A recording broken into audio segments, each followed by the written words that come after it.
इस गहन अध्ययन में स्वागत है। हाँ। आज हम इतिहास के पन्नों से एक ऐसी कहानी निकालने वाले हैं जो 4000 साल पुरानी है। हाँ, और जिसकी गूंज आज के हमारे आधुनिक शहरों की सड़कों में, बिल्कुल। हमारी सड़कों, हमारी कृषि व्यवस्था और यहाँ तक कि चिकित्सा विज्ञान में भी साफ सुनाई देती है। तो आज का हमारा विषय है कालीबंगा, राजस्थान की वो शानदार कांस्य युगीन विरासत जिसे अक्सर सिंधु घाटी सभ्यता की तीसरी राजधानी भी कहा जाता है। सही कहा। आज हमारे पास जो स्रोत सामग्री है उसमें कुछ बेहद प्रामाणिक पुरातात्विक नोट्स और स्लाइड्स शामिल हैं। और हमारा मिशन सिर्फ इतिहास पढ़ना नहीं है। बिल्कुल नहीं। आज का हमारा मिशन ये समझना है कि कैसे एक प्राचीन शहर का प्रशासन, उसकी आर्थिक नीतियां और इंजीनियरिंग आज के आधुनिक नगर नियोजन को टक्कर देती थी। देखिए, ये विषय केवल इतिहास की किताबों के पन्ने पलटने के बारे में नहीं है। यह समझना है कि मानव सभ्यता ने तकनीक और अपने पर्यावरण के साथ कैसे तालमेल बिठाया था। हाँ, और जो लोग इस विषय को एक व्यवस्थित तरीके से समझना चाहते हैं, उनके लिए ये जानना दिलचस्प होगा कि हमारी चर्चा बिल्कुल क्रमबद्ध होगी। बिल्कुल। हम स्लाइड्स की संरचना का पूरी तरह से पालन करेंगे, एक एक करके हर पहलू को खोलेंगे। तो चलिए इसे विस्तार से समझते हैं। सबसे पहले बात करते हैं इसके नाम की। नोट्स बताते हैं कि कालीबंगा शब्द की उत्पत्ति कैसे हुई।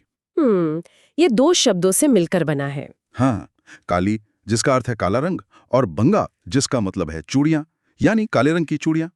और पता है, नाम के पीछे का यह शाब्दिक अर्थ उस समय की आर्थिक नीतियों और स्थानीय उद्योगों की ओर भी एक बड़ा इशारा करता है। वो कैसे? मतलब मिट्टी या कांच की चूड़ियों का निर्माण कोई साधारण बात नहीं थी। ये एक विकसित शिल्पकला का प्रतीक है। इसका मतलब है कि वहाँ एक पूरा व्यापारी और शिल्पी वर्ग मौजूद था। गजब। और प्रसिद्ध इतिहासकार दशरथ शर्मा ने इसे सिंधु घाटी सभ्यता की तीसरी राजधानी भी कहा था। ये उपनाम ही अपने आप में इस शहर के भारी राजनीतिक और प्रशासनिक महत्व को दर्शा देता है। बिल्कुल। अब अगर हम इसकी भौगोलिक स्थिति को देखें तो ये स्थान वर्तमान राजस्थान के हनुमानगढ़ जिले में है। जिला मुख्यालय से दक्षिण पश्चिम दिशा में लगभग 30 किलोमीटर दूर। और ये शहर जिस नदी के किनारे बसा था वो है घग्गर नदी, जिसे प्राचीन काल में सरस्वती या दृश्यध्वती नदी भी कहा जाता था। घग्गर नदी के जो उपनाम स्रोत में दिए गए हैं वो सच में सोचने पर मजबूर करते हैं। हाँ, इसे मृत नदी या डेड रिवर, नट नदी और राजस्थान का शोक भी कहा जाता है। मतलब जो नदी कभी एक पूरी सभ्यता की जीवनदायिनी थी, जिसने इस विशाल शहर को पाला पोसा। समय के साथ उसका स्वरूप कितना भयंकर तरीके से बदल गया। सच में। और अगर समय काल की बात करें तो कार्बन 14 यानी C14 डेटिंग के अनुसार इसका समय 2350 ईसा पूर्व से 1750 ईसा पूर्व निर्धारित किया गया है। कांस्य युगीन समय। मैं हमेशा सोचता हूँ कि ये कार्बन डेटिंग असल में हमें इतनी पुरानी बात कैसे बता देती है।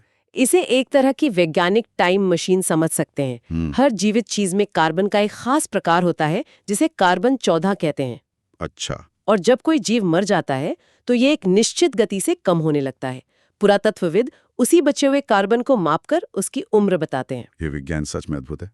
खैर, अब जाहिर है कोई भी प्राचीन शहर रातों रात नहीं खोजा जाता। बिल्कुल नहीं। इस जगह के बारे में सबसे पहली जानकारी एक इतालवी विद्वान LP टेसीटोरी ने दी थी। लेकिन इसकी विधिवत खोज का श्रेय जाता है अमलानंद घोष को। हाँ, जिन्होंने 1952 में से खोजा। 1952 ये वर्ष सच में बहुत दिलचस्प है, क्योंकि ये स्वतंत्रता के बाद खोजा गया प्रथम पुरातात्विक स्थल था, है ना? एकदम सही। ये एक बहुत ही ऐतिहासिक क्षण था। इस बात को थोड़ा बड़े परिप्रेक्ष्य में देखना चाहिए। 1947 में भारत का विभाजन हुआ था। और उस विभाजन में हड़प्पा और मोहनजोदड़ो जैसे बड़े स्थल पाकिस्तान के हिस्से में चले गए थे। भारतीय पुरातत्वविदों के लिए ये एक बहुत बड़ा झटका था। तो ऐसे में स्वतंत्रता के मात्र 5 साल बाद अमलानंद घोष द्वारा राजस्थान में इतने बड़े स्थल की खोज होना भारत के लिए एक बहुत बड़ी मनोवैज्ञानिक जीत थी। बिल्कुल। और फिर 1961 से 69 के बीच BB लाल, BK थापर और MD खरे के नेतृत्व में इसका विस्तृत उत्खनन किया गया। और ये उत्खनन कोई छोटी प्रक्रिया नहीं थी। इसमें लगभग 1 दशक का समय लगा। हाँ, चूंकि जमीन के नीचे एक ही नहीं बल्कि कई शहर दबे हुए थे। बिल्कुल। जब खुदाई शुरू हुई तो सभ्यता के 5 अलग-अलग स्तर मिले। मैंने नोट्स में देखा कि जो निचले 2 स्तर हैं, लेवल 1 और 2, वो हड़प्पा पूर्व यानी प्री हड़प्पन काल के हैं, जिन्हें सौथी संस्कृति के अवशेष भी कहा जाता है। और ऊपरी 3 स्तर हड़प्पा कालीन है। इसका सीधा सा अर्थ यह है कि यह शहर एक ही बार में नहीं बसाया गया था। एक क्रमिक विकास था। बिल्कुल। लोग पहले वहां आए, एक शुरुआती संस्कृति विकसित की और फिर सदियों तक वहीं रहकर उसे एक महानगर बना दिया। इंजीनियरिंग से मुझे याद आया, जब हम इनके नगर नियोजन की बात करते हैं तो मुझे सबसे ज्यादा हैरानी इनकी दोहरी प्राचीर व्यवस्था देखकर होती है। यहाँ जो सबसे रोचक बात है वो यही है। हाँ, नोट्स बताते हैं कि यहाँ 2 अलग-अलग टीले मिले हैं। पश्चिमी टीला जो ऊंचाई पर था, जिसे KLB 1 नाम दिया गया है, वो एक दुर्ग जैसा था। वहां समाज का संभ्रांत या एलीट वर्ग रहता था। और पूर्वी टीला बड़ा था जिसे KLB 2 कहा गया, वहां आम जनता रहती थी। लेकिन चौंकाने वाली बात यह है कि ये दोनों ही टीले अलग-अलग सुरक्षा दीवारों से घिरे थे। ऐसा क्यों? ये प्रशासनिक नियंत्रण का एक बहुत ही स्पष्ट उदाहरण है। मतलब अमीर वर्ग और सामान्य जन के लिए अलग किलेबंदी? हाँ, अलग अलग दीवारें बताती हैं कि प्रशासन न केवल बाहरी दुश्मनों से बचाव कर रहा था, बल्कि शहर के भीतर भी एक स्पष्ट विभाजन रखना चाहता था। और शायद नदी पास थी तो बाढ़ से बचाव भी एक कारण रहा हो। बिल्कुल। पश्चिमी टीले को ऊंचाई पर बनाना ये सुनिश्चित करता था कि आपदा के समय प्रशासनिक केंद्र सुरक्षित रहें। ये तो हुई सुरक्षा, लेकिन इनका असली मास्टर क्लास तो शहरी नियोजन था। Grid pattern. हाँ, सड़कें समकोण पर काटती थीं। इसे ग्रिड या ऑक्सफोर्ड पैटर्न कहा जाता है, आज के चंडीगढ़ या न्यूयॉर्क शहर की तरह। 4000 साल पहले की बात है ये। और मकान बनाने में कच्ची ईंटों का इस्तेमाल हुआ था, जिनका अनुपात बिल्कुल गणितीय सटीकता के साथ 4-2-1 था। ग्रिड पैटर्न अपने आप में कमाल है, लेकिन अगर हम उनके ट्रैफिक और ध्वनि प्रबंधन को देखें, हाँ, वो दरवाजे वाला हिस्सा। हाँ, वो आज के टाउन प्लानर्स को भी हैरत में डाल सकता है। मकानों के दरवाजे कभी भी मुख्य सड़क की ओर नहीं खुलते थे। वो पीछे की छोटी गलियों में खुलते थे। ये एक शानदार विचार है। आज हम देखते हैं कि मुख्य मार्गों पर सीधे दरवाजे खुलने से कितना शोर और धूल आती है। उन्होंने 4000 साल पहले ही इसका समाधान निकाल लिया था। और जल निकासी ही व्यवस्था, यहाँ मैंने नोट्स में एक ऐसी चीज पढ़ी जिस पे मुझे यकीन ही नहीं हुआ। लकड़ी की नालियां। हाँ, कालीबंगा विश्व का एकमात्र ऐसा स्थल है जहां लकड़ी के नालियों का प्रयोग किया गया था। लेकिन लकड़ी तो पानी से सड़ जाती है ना। ये एक बहुत तार्किक सवाल है। दरअसल वे सामान्य तख्तों का उपयोग नहीं कर रहे थे। तो क्या इस्तेमाल कर रहे थे? उन्होंने पेड़ों के मोटे तनों को लिया और उन्हें बीच से खोखला करके पाइप का रूप दे दिया। ओहो, क्योंकि ये प्राकृतिक तने थे, वे पानी को आसानी से सह सकते थे। क्या कमाल की इंजीनियरिंग है। उन्होंने अपने आसपास मौजूद प्राकृतिक संसाधनों का कितना बेहतरीन इस्तेमाल किया। बिल्कुल, पक्की ईंटों के अभाव में वे रुके नहीं। इतनी बेहतरीन शहरी व्यवस्था देखकर एक सवाल उठता है कि इतने बड़े शहर का भरण पोषण कैसे होता था? उनकी कृषि व्यवस्था से। हाँ, और यहाँ बात सच में बहुत दिलचस्प हो जाती है। हड़प्पा पूर्व स्तर पर दुनिया के सबसे प्राचीन जुते हुए खेत के साक्ष्य मिले हैं। दुनिया के सबसे पुराने परकोटे की बाहर दक्षिण पूर्वी भाग में। और यहाँ भी वही ग्रिड पैटर्न, हल की रेखाएं एक दूसरे को समकोण पर काटती हैं। इसका मतलब है कि वे एक ही समय में एक ही खेत में 2 अलग-अलग फसलें उगा रहे थे। सरसों और चना। हाँ, जिन रेखाओं के बीच दूरी कम थी वहां चना बोया जाता था और जहां दूरी ज्यादा थी वहां सरसों। यानी आज की मल्टी क्रॉपिंग तकनीक वो 4000 साल पहले इस्तेमाल कर रहे थे। उनकी कृषि नीति सच में बहुत उन्नत थी। इससे मिट्टी का अधिकतम उपयोग होता था। चलिए, खेती के बाद अब उनके विश्वासों की ओर चलते हैं। धार्मिक जीवन के बारे में स्रोत बताते हैं कि दुर्ग के चबूतरे पर एक पंक्ति में 7 अग्नि वेदिकाएं मिली हैं। 7 हवन कुंड। ये उनके सामूहिक अनुष्ठानों का केंद्र रहे होंगे। पास ही में ऊंट और कुछ अन्य पशुओं की हड्डियां भी मिली हैं। जो स्पष्ट संकेत है कि वहां पशु बलि की प्रथा रही होगी। और पास में कुएं और स्नानागार भी मिले हैं। धार्मिक आयोजनों से पहले जल शुद्धि की परंपरा, जो आज भी बहुत आम है। लेकिन एक बात ध्यान देने वाली है। क्या? यहाँ से कोई भी मंदिर या मूर्ति नहीं मिली है। हाँ, इतनी बड़ी सभ्यता, इतने कर्मकांड, लेकिन मूर्ति नहीं। यह दर्शाता है कि उनकी धार्मिक मान्यताएं प्रकृति की शक्तियों पर आधारित थीं, अग्नि और जल जैसे तत्वों पर। उनका धर्म किसी मानवीय रूप वाली मूर्ति के इर्द गिर्द नहीं घूमता था। एक अधिक अमूर्त विश्वास प्रणाली। और जब विश्वास प्रणालियों की बात होती है तो मृत्यु को समझना भी जरूरी है। उनकी शवाधान पद्धति। हाँ, अंत्येष्टि संस्कार।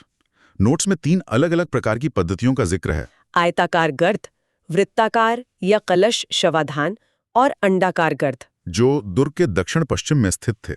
लेकिन सबसे ज्यादा ध्यान खींचने वाली बात है कब्रों के अंदर मिलने वाला सामान। केवल अस्थियां नहीं मिली है। नहीं, उनके साथ दर्पण, आभूषण और मिट्टी के बर्तन भी दफनाए गए थे। अगर हम इसे व्यापक परिप्रेक्ष्य से जोड़कर देखें तो ये कोई साधारण बात नहीं है। ये पुनर्जन्म या आफ्टर लाइफ में विश्वास का पक्का सबूत है। यानी उन्हें लगता था कि मृत्यु के बाद की यात्रा में सजने संवरने के लिए दर्पण और खाने के लिए बर्तनों की आवश्यकता होगी। क्या सोच थी। लेकिन उनका ज्ञान केवल दर्शन तक सीमित नहीं था। उनकी चिकित्सा विज्ञान का साक्ष्य किसी को भी चौंका सकता है। वो बच्चे की खोपड़ी। हाँ, एक बच्चे की खोपड़ी मिली है जिसमें 6 छोटे-छोटे छेद हैं। इसे हाइड्रोसेफेलिस यानी मस्तिष्क शोध के इलाज का सबसे प्राचीन प्रमाण माना जाता है। मेडिकल भाषा में इसे ट्रेफिनेशन कहते हैं। 4000 साल पहले ब्रेन सर्जरी। ये चिकित्सा विज्ञान के इतिहास का एक असाधारण साक्ष्य है। कपाल में छेद करके मस्तिष्क के दबाव को कम करना। और सबसे बड़ी बात, हड्डी के अध्ययन से पता चलता है कि बच्चा सर्जरी के बाद कुछ समय तक जीवित रहा था। घाव भरने के संकेत मिले हैं।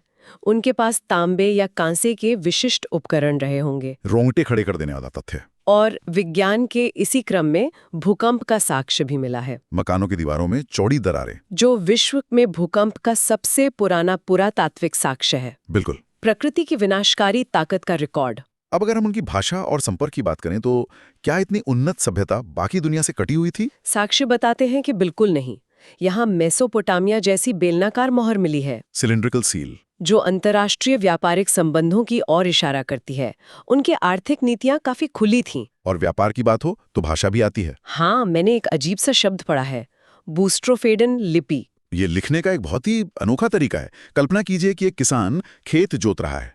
वह हल लेकर एक सिरे से शुरू करता है, दूसरे तक जाता है और फिर वहीं से मुड़कर वापस आता है। अच्छा, तो पहली पंक्ति दाएं से बाएं और दूसरी पंक्ति ठीक वहीं से मुड़कर बाएं से दाएं शुरू हो जाती थी। वाह, मतलब नई लाइन की शुरुआत में वापस नहीं जाना पड़ता था। समय बचाने का दिलचस्प तरीका। और यहाँ मिली एक मोहर पर एक तरफ महिला और दूसरी तरफ बाघ का चित्र है, जो समाज के मात्र सत्तात्मक होने का संकेत हो सकता है। बहुत तार्किक है।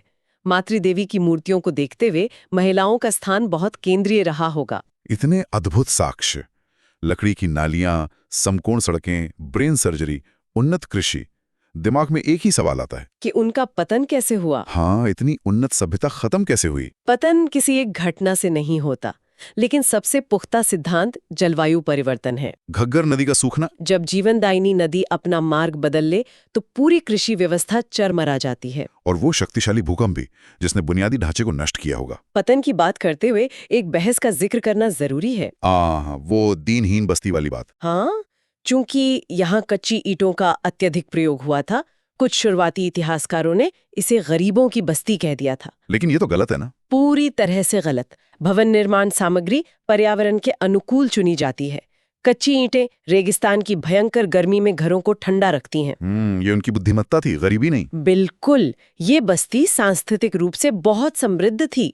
काजल, लिपस्टिक और सौंदर्य प्रसाधनों के प्रमाण मिले हैं। जो समाज कला प्रेमी था, व्यापार कर रहा था, उसे कच्ची ईंटों के आधार पर दीनहीन कहना अन्याय है। उनका असली विकास उनके विचारों में था। तो पूरी चर्चा को अगर समेटा जाए तो कालीबंगा सच में एक मील का पत्थर है। इसने दुनिया को दिखाया कि हमारे पूर्वज प्रशासनिक और वैज्ञानिक रूप से कितने परिपक्व थे। लेकिन जानने से पहले हम सभी के लिए एक बहुत ही गहरा विचार है। वो क्या? अगर कालीबंगा जैसी उन्नत सभ्यता, जिसका नगर नियोजन और कृषि आज के समय को टक्कर देती थी, अगर वो केवल जलवायु परिवर्तन और प्राकृतिक आपदाओं के कारण नष्ट हो सकती हैं, तो ये हमें आज के महानगरों के बारे में क्या चेतावनी दे रहा है? बिल्कुल सोचने वाली बात है कि क्या हमारे कंक्रीट के जंगल प्रकृति के सामने कालीबंगा की उन कच्ची ईंटों से सच में ज्यादा सुरक्षित हैं? ये सच में मंथन करने वाला विचार है। आज के इस गहन अध्ययन में शामिल होने के लिए बहुत बहुत धन्यवाद।